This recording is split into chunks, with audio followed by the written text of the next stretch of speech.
Je suis certain que dans cet hémicycle, vous condamnerez tous cette banalisation de la violence, quelle qu'elle soit et d'où qu'elle vienne. Oui, c'était François Braun, vous l'avez bien évidemment reconnu. William Martinet, vous êtes déçu par la réponse du ministre? Il n'y a pas d'annonce particulière. Pour autant, qu'est-ce que vous proposez? Nous avons eu un moment important au début de la séance où la présidente a eu, je crois, des mots justes pour souligner l'engagement des agents du service public, qu'ils soient policiers, infirmiers ou d'autres, pour souligner la difficulté de ces métiers et des risques qu'ils prenaient.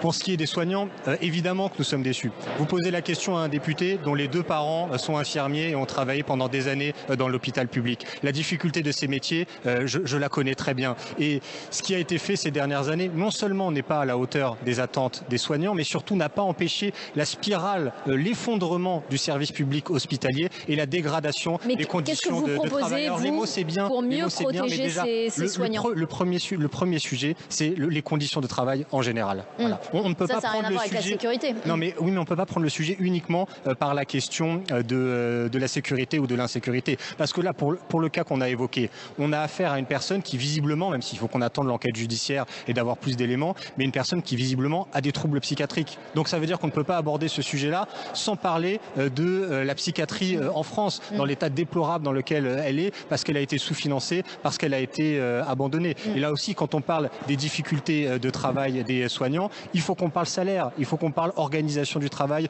au sein des hôpitaux publics. Sur toutes ces questions, il faut apporter une réponse et malheureusement, force est de constater que pour l'instant, on a beaucoup de belles paroles en hémicycle, mais sur le terrain, il y a bien peu de choses qui sont concrètes et utiles.